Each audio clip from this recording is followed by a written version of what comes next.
Okay, welcome back to the PCC Podcast. And today's episode, I am going to be writing a thank you letter to my mom and dad. In all seriousness, this was something that came up in conversation a few times in the past week that really resonated with me. And I think is going to be a really important message to our moms to be, and any parents that listen to this podcast episode, especially parents of young kids. So before we get into the episode, I do want to mention October is the month that we are doing a $100 giveaway for the PCC podcast if you choose to write a rating and review. So if you listen to this podcast regularly and you haven't written a rating and review with a 5-star review, what are you doing? Support us, give us that rating and review. It's going to help us to reach more women, reach more people, and obviously show your appreciation for the value that we give for free on this show. So go ahead and do that by October 31st at midnight Eastern time. And then if your review shows up before then, you will be entered into a drawing to win a $100 gift card of your choice because we want to say thank you. Now, without further ado, let's get into the episode. And today I'm going to be talking about why I feel like I did get a leg up with my parents.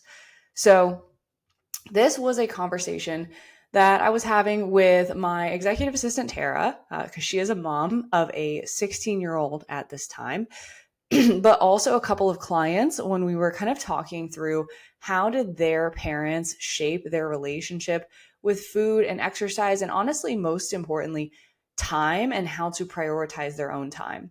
And I don't know how true these statistics really are, but things that I've seen circulate the internet and circulate Instagram are things like so much of a child's perspective on exercise and fitness and health is shaped by the mother of the family.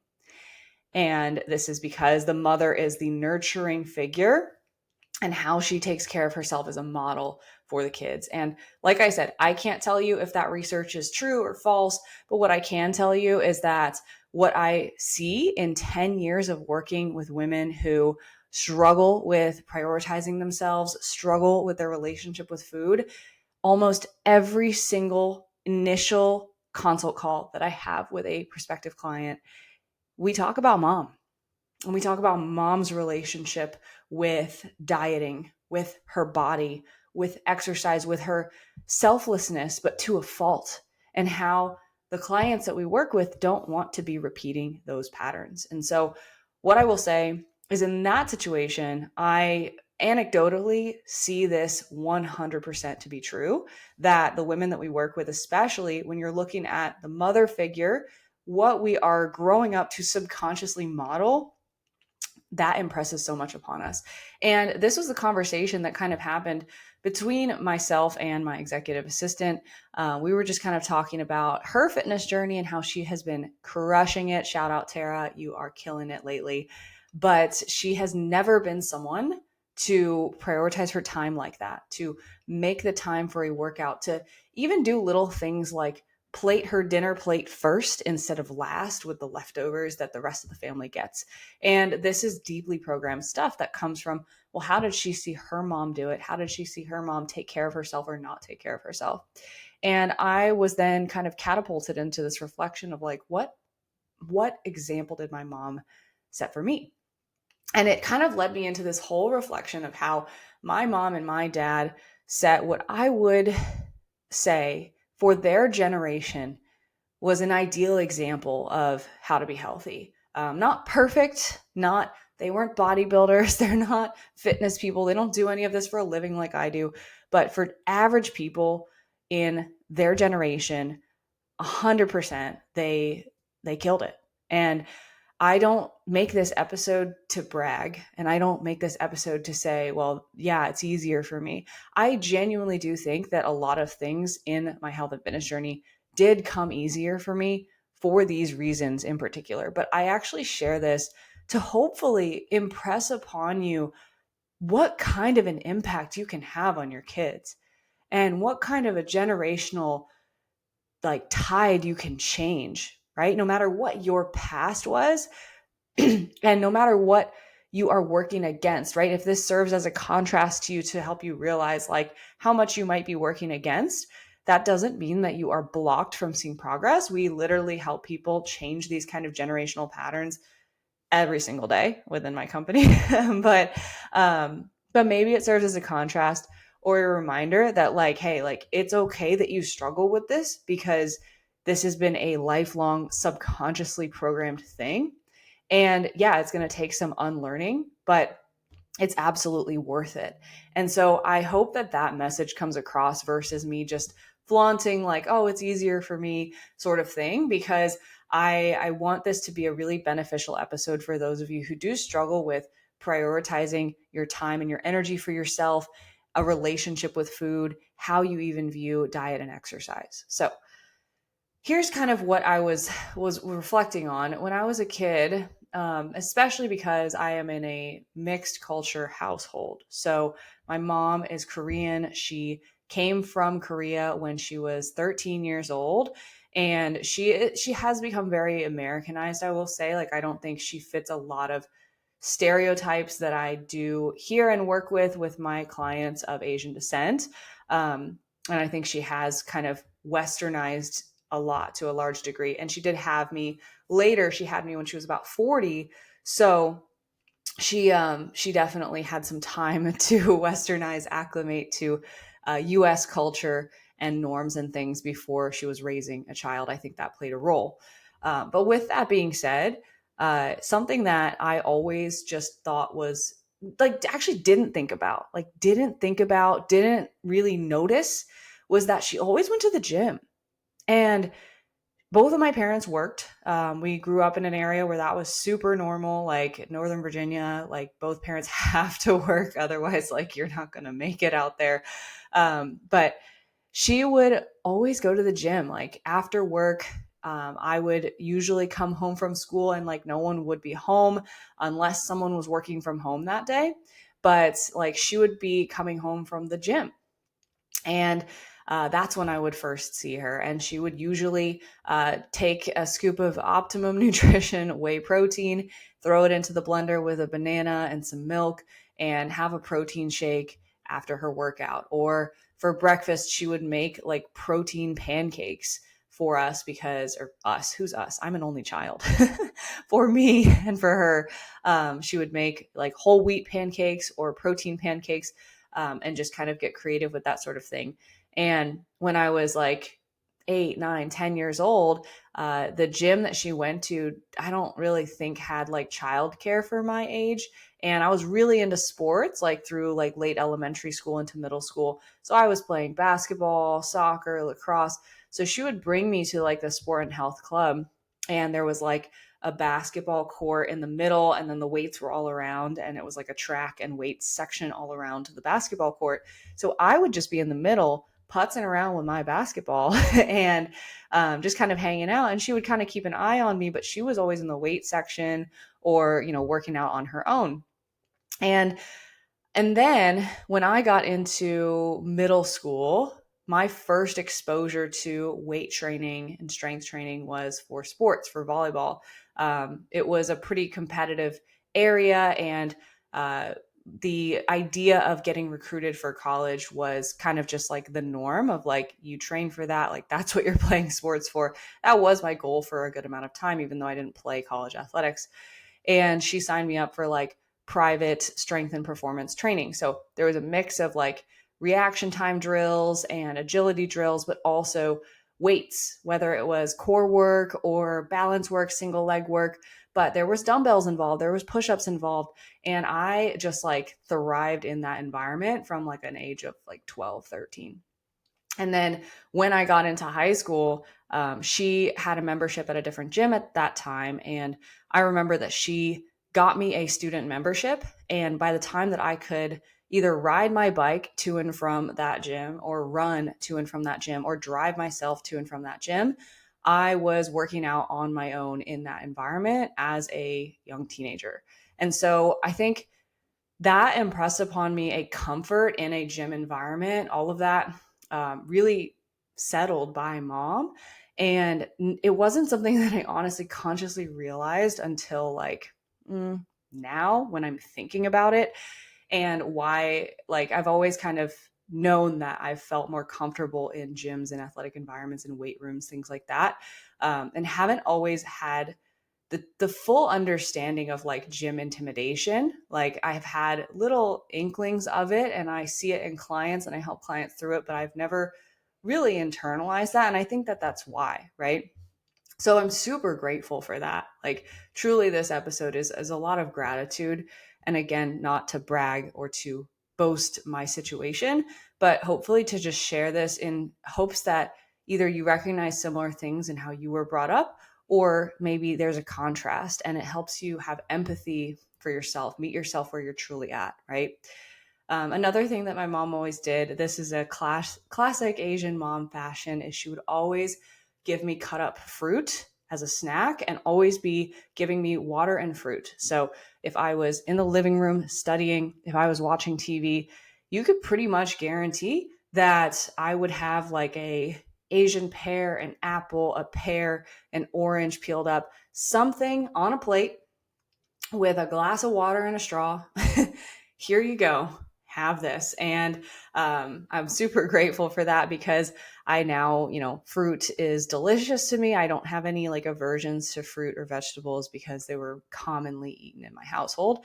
Same goes for vegetables. So I did grow up on a pretty standard American palate. Like, my favorite foods growing up were peanut butter and jelly sandwiches, hot dogs, Kraft mac and cheese, hamburger helper, beef stroganoff, like things like that.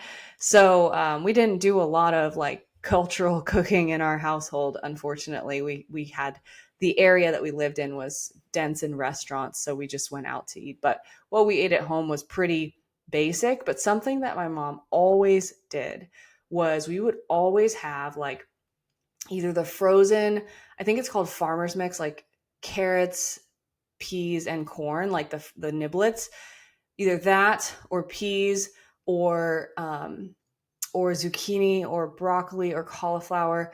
And she would have a steamer pot. I remember this pot like so exactly. It's like a 2-layer pot with the steamer part on top, and you put the water on the bottom, you boil the water on the bottom, and it just steams all of the vegetables up top. And she would just plain steam vegetables with every big meal, like whether it was lunch or dinner. And if I had mac and cheese and chicken nuggets, on the side was plain steamed broccoli. And I just got used to like my plate looking like that. And I honestly, I want to ask her now, like, did you like read about this and implement it, or like what made you do this? But it made me have a palate for vegetables and understand that vegetables are a part of a meal from a very young age. And it wasn't like you have to eat these vegetables, otherwise you can't leave the table type of situation. I feel like I always just finished my plate because I wanted to. Like, I've always been a kid that like loved food in general, and never really had a problem with eating enough. Especially in middle school before sports got really serious. I remember actually in middle school, I have some photos where I was a little bit chubbier, like a little bit heavier set, like not anywhere close to like truly being overweight, but just kind of noting that my love for food, it's a good thing that I was always in athletics and was always active. But yeah, like it did catch up to me even in middle school. And then that's when I really started like looking into dieting in my fitness pal. And it was kind of on my own volition because I didn't really know what dieting was from my mom. So yeah, I'm sure that there were things in there, like maybe how she viewed her own body image or anything like that, I can't remember. Like, I cannot remember her ever making comments about my body or my appearance other than like calling me cute or pretty. And I think that's something that another, like, as well, daughters really struggle with, is criticisms either from their mom to themselves in the mirror or from their mom to them. That's very common in Asian households. And I'm just very grateful that was not my reality. And then I think, like I said, the westernization probably played a role into that. But I don't have any scars there that really I feel shape how I look at myself today. So again, just a contrast to hopefully share with you, like if your mom did stare at herself in the mirror and hate herself or talk about dieting all the time or the need to lose weight, like that leaves a subconscious implant on you, and it really does affect the way that you view things. And the same thing with what really I want to get across here is what your parents didn't do is usually more powerful than what they did do, right? What they did do has influence, has an implant for sure. But what didn't they do? Did they not prioritize their own time? Did they always focus on everyone else before themselves? Did they never include fruit or vegetables in meals? Those things that they don't do also leave an impression. And then I won't forget about dad here. So it's a little different. And I will say, like, for me personally, I think when I look back at this stuff, I appreciate a lot of what dad did too, but I don't think it left the same mark just because, again, it's like the female's subconscious role to nurture, to care for others in the household. Like how my mom went against that grain or how she instilled some values in me. I think that that left a deeper mark in a good way. But my dad was also very active. He was more so someone who played all the sports that I played with me. And that was really a blessing, like to have a dad that I could just go out to the yard and play wiffle ball with, play soccer with, play volleyball with, play basketball with. And for, up until I was in late middle school, early high school, he could keep up with the level that I was at. I remember when I was first getting really into volleyball, that was my main sport through like all of high school.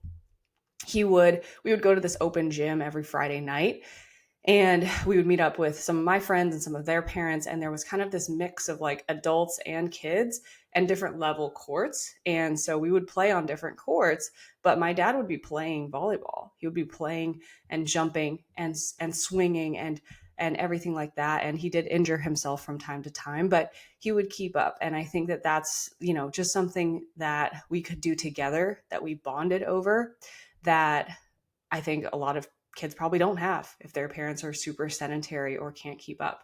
And then this is the one that I really thought of that is a little bit out of the box, but my dad is a bit eccentric. And he, like, something that I think he really instilled that a lot of people that I know that I coach struggle with is kind of this perfectionism around like, what does a healthy meal need to look like? What even does a meal need to look like? And I think that this went a bit against the grain that helps to instill in me that like a meal can literally be anything. So my dad's specialty when I was growing up, and I think honestly it annoyed my mom because she was like, what the heck are you doing in the kitchen? And it was kind of the joke in the family at the time. It was like, he would basically, if we had leftovers, we didn't have anything like really ready to make a meal with, he was the king, and still is to this day, of figuring out, okay, what's in the fridge? What seasonings and spices do we have?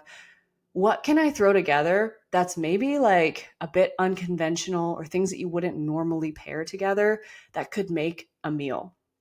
And like some of the stuff that he would come up with was really freaking weird. Like we would look at I would look at what's on my plate and be like, I don't want this in my omelet. Like that's weird.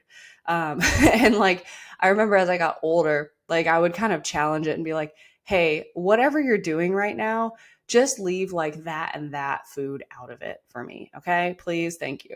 But it was kind of this Maj Podge idea of like, it was fun for him to look at what was in the fridge, what was in the pantry, and make do. And I think that that's something that we're missing nowadays because we have this Instagram ideal of what does a good meal need to look like, when he would kind of have this, balanced concept of we want to have fats, we want to have spice, we want to have salt, we want to have protein, we want to have texture. And it would end up becoming these more balanced meals. So that for me, I think the reason why I have a lot of perfectionist tendencies, but at the same time don't struggle so much to challenge them actively, I think is because of that, because he's a very messy action kind of guy, think outside of the box kind of guy, break the mold kind of guy, where I really learned that like it can be fun, it can be experimental to like throw around a lot of these foods. So that was a cool thing that he brought into the dynamic as well. And just different things that my parents brought into my relationship with food and my relationship with exercise. And so hopefully listening to this, like this is kind of just me reflecting on my childhood and what brought me up to have the either advantages or disadvantages that I had going into my fitness journey and my health journey. But I hope that, like I said, it either reflects for you the same things or creates a contrast, not from a place of, oh, now I'm behind or I am going to struggle more. It's just your reality, right? And like, if that is what it is, then start with accepting, okay, well, that is literally the stuff that's deeply ingrained in me. And then start to notice where it comes up, right? If you're struggling with your relationship with food when certain things are on your plate, or if struggling to finish your plate, or going out to eat, or how you order, or how you prioritize your time, or set boundaries, or don't set boundaries, start to ask yourself, man, is this where that came from? And it's just having that understanding of knowing where it came from to be able to then combat it with, well, is that actually what is relevant for me in my life right now? Is that actually the best way for me to go about this now in my life? Or am I just perpetuating what's in my subconscious, right? And so it can just give you awareness, it can give you tools, it can give you ammo to make changes in your day-to-day life. Not to blame your parents, not to hate them for what they did or didn't do, but to understand that like that's just the way that they were and it left a mark, good or bad, and we still love and accept them regardless. But we do want to know, okay, then where do I draw my line, right? Because this is your life. So I hope that this helped. Again, don't forget to enter the giveaway for a $100 gift card by leaving a rating and review if you liked this episode and if you listen to the podcast in general. And we will draw a winner at the end of the month. But thank you guys so much for listening. I hope that you took something away from this episode, and let me know your thoughts and feedback. If you do listen to this, you can send me an Instagram message or an email, and I'll leave that in the description. All right. Thank you so much, and see you back here in the next episode.